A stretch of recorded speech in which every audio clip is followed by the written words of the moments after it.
Mali, alam mo, kapag bumalik ako sa mga laalang pagkabata ko sa probinsya, parang kahapon lang ang lahat. Yung simpleng buhay, yung bang mga bagay dati, Madi, na hindi mo pinapansin pero ngayon, namimiss mo na.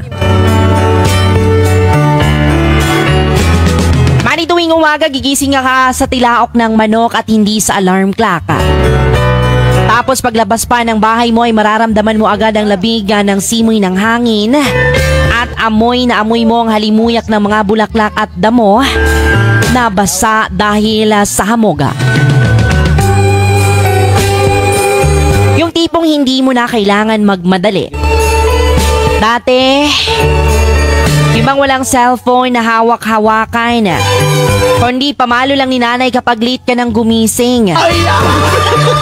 Tapos, didiretso ka na lang sa taniman o kaya sa bukid. Yung tipong mag-harvest ka na lang ng prutas o gulay, mga kaibigan. Laging may mga alagang kambing o mga hayop, at iba't ibang hayop pa yan.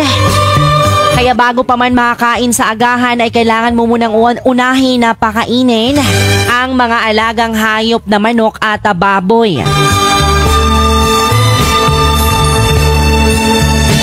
Madi, ang saya ng laro namin noon. Simple lang pero sobrang saya. Yung tipong naglalaro lang kami ng tago-taguan sa may damuhan o di kaya gagawa kami ng mga baril-barilan gamit ang mga sanga at puno ng dahon. Di na kailangan ng gadgets noon, mga kaibigan, kasi sapat na ang kalikasan para mag-enjoy ka.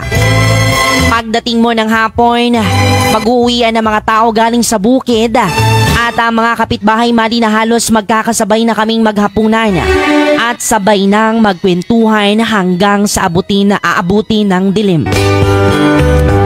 Yung tipong kahit simpleng buhay lang sa probinsya, dama mo ang saya at katahimikan. Ngayon, habang abala tayo sa mga bilis na buhay sa syudad, minsan, gusto ko na lang bumalik sa panahong ngayon. Doon dahil simpleng buhay kung saan walang masyadong iniintindi, kundi kung paano ka lang magiging masaya.